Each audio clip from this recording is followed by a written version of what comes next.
on. First of all, I'm a little disappointed because where is Dodger right now? Dodger's snoozing. He's taking a Oh, little break. okay. You know what, Dodger? How rude. I bring Lola specifically for an introduction and he's passed out. Big walk. It's hot out here, you know? What are you going to do? Well, first of all, congratulations on the partnership with Jinx. Before we kick into what you've got going on there, talk to me a little bit about adopting Dodger. He's a rescue pup, and apparently your first meeting was a very special one, right? Yeah, I was filming a movie in Savannah and we had to do a scene at a shelter. And I was walking up and down the aisles and just saw him and just instantly knew he was coming home with me. I wasn't planning on adopting a dog that day. Yeah. It felt kismet. Had you had a dog before, or was this the first time? I had. And anyone who's, lost a dog, it's that tough period where initially I thought I'm going to get another dog right away. And then it wasn't the case. It takes a minute. And then, like I said, I just kind of saw him and said, wow, I guess today's the day. Got it. And now he's here to stay. I'm a first-time dog parent, so it's all new to me, but I understand very quickly how quickly we get attached to our dogs. They certainly add to the family. You've partnered with Jinx to create a healthy pup. Talk to me a little bit about what you've got going on. How does that make Dodger a healthy boy?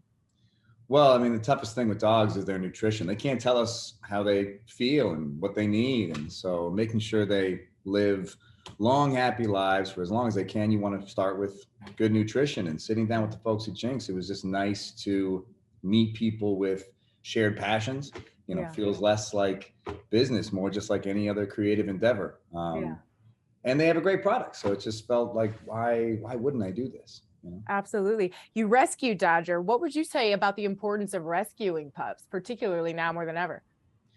Well, I just think there's a certain appreciation. Maybe I'm projecting it, but I think, a lot of rescue dogs have had, some difficult beginnings. And I think it's just a really nice opportunity to kind of share your home with something that really needs it. Yeah. Does he know you've got him tatted on the chest when he's laying there? Does he feel the Dodger underneath the Dodger? Yeah, he's clueless. He's clueless. All right. Well, what about these matching sweaters? How excited does he get, or does he absolutely hate it? As I personally would imagine. I feel like anytime I try to put Lola in so much as a bow tie, she's over it. He suffers it, you know what I mean? I think he doesn't like the process, but then once he's in it, I think he doesn't mind it. But yeah, getting it, I mean, it's probably not his favorite thing. Okay, got it. And a typical Saturday night for the two of you, what's that look like? Nothing much, laying low. I mean, we're pretty outdoorsy during the day. We love, going on walks, hikes, rollerblading, things like that. So with this heat, come nightfall, we're pretty wiped out.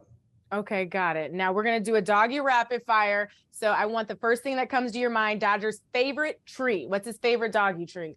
I know I'm talking about Jinx, but it really is the Jinx. They have these little jerky bites and he loves them. Okay, wait, which flavor? Because I've got my Jinx too. I've got the chicken and sweet potato. This is just chicken. Just chicken. Okay. You shouldn't sleep on the sweet potato. I'm just saying.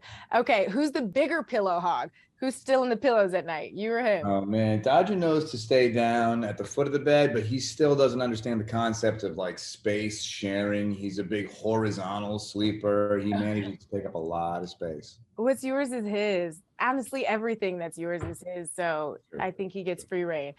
Funniest dog dad confession. Any moments you guys have had that you'll cherish? Yeah, during quarantine, I tried to give him a haircut and it just ended horribly. I mean, I thought it wouldn't be any harder than shaving a human head, but it's 1,000 times harder. And it's a moving animal with four legs. I know. I just thought it would be like, I'm not even going to get into it. I knew within about 2 strokes that this was not going to go the way I wanted it to, but at that point, it was too late. Okay. The moment you two were bonded for life. Honestly, I think our drive home, I like I said, I adopted him in Savannah and then I drove back to Massachusetts with him. I didn't want to put him on a plane right away. So we had 2 days in the car and it was just, he's nervous. He's looking at it. He has no idea where we're going. And you try to tell him, don't worry, it's going to be good. We're good. We're going to be good pals and that this is going to be okay, even though you could feel his nerves. But that's like just those really sweet chapters of the beginning of a relationship with a new dog. Yeah. And for me, Lola's the little guard dog. So she gets to say on who goes in and out of the house. Does Dodger get final approval on your end? Dodger loves everybody, truly. Yeah. I mean, honestly, I worry that even if someone broke in here, Dodger would just run up with a toy. Okay, right. This one, her bark is so much bigger than her bite.